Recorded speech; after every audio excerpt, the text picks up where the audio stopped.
नमस्कार दोस्तों, आज हम आपको एक बहुत ही रोचक और शिक्षाप्रद पौराणिक कथा सुनाने जा रहे हैं जो हमें विनम्रता, भक्ति और अहंकार के परिणामों के बारे में सिखाती है।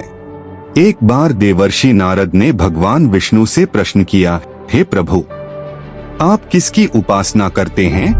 भगवान विष्णु ने मुस्कुराकर उत्तर दिया, मैं भगवान शिव का ध्यान करता हूँ। वे अत्यंत भोले हैं और जल्दी प्रसन्न होकर वरदान देते हैं। यह सुनकर नारद मुनि आश्चर्यचकित हो गए, क्योंकि वे हमेशा विष्णु को ही सर्वोच्च मानते थे। फिर भी उन्होंने भगवान शिव की तपस्या करने का निश्चय किया। नारद मुनि तपोवन गए और कठोर तप करने लगे। भगवान शिव प्रसन्न हुए और उन्हें बिना किसी बाधा के तप करने का वरदान दिया। यह समाचार स्वर्ग तक पहुंच गया।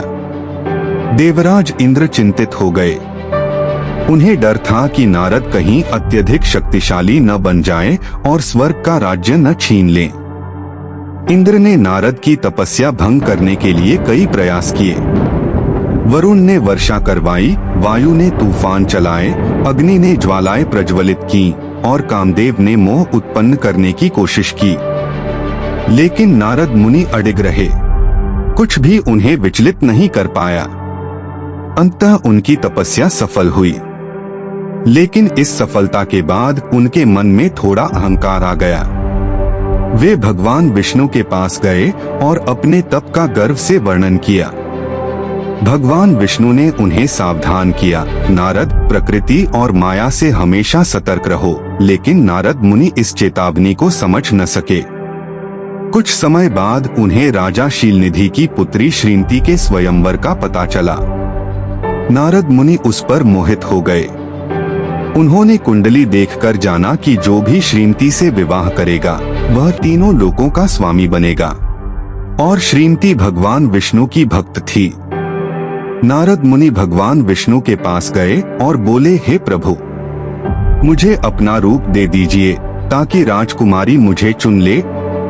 भगवान विष्णु ने मुस्कुराकर कहा, ठीक है। उन्होंने नारद को हरि का रूप प्रदान किया, लेकिन साथ ही उन्हें विनम्रता का पाठ पढ़ाने का निर्णय भी लिया। नारद अत्यंत प्रसन्न हुए और सोचने लगे कि अब विजय निश्चित है। स्वयंवर के दिन नारद पूरे आत्मविश्वास के साथ पहुँचे। लेकिन जैसे ही राजकुमारी ने उन्हें देखा, वह हंस पड़ी और आगे बढ़ गई। नारद स्तब्ध रह गए। जब उन्होंने शीशे में देखा तो पाया कि उनका चेहरा भगवान विष्णु जैसा नहीं बल्कि बंदर जैसा था। तब उन्हें समझ आया कि हरि का अर्थ बंदर भी होता है। नारद मुनि बहुत दुखी और क्रोधित हो गए।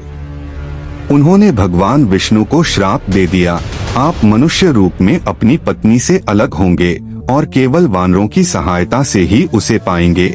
यह श्राप त्रेता युग में राम अवतार के समय सत्य हुआ। भगवान राम को माता सीता से वियोग सहना पड़ा और वानर सेना की सहायता से ही उन्होंने उन्हें वापस पाया। इस कथा से हमें यह सीख मिलती है कि अहंकार हमेशा पतन का कारण बनता है। भक्ति के साथ विनम्रता आवश्यक है और ईश्वर की प्रत्येक लीला के पीछे गहरा उद्देश्य होता है। नारद मुनि की यह कहानी हमें बताती है कि भाग्य, भक्ति और न्याय मिलकर ही जीवन की दिशा तय करते हैं। अगर आपको यह कहानी पसंद आई हो तो वीडियो को लाइक करें, चैनल को सब्सक्राइब करें और इसे अपने दोस्तों के साथ शेयर करें। जय श्री राम।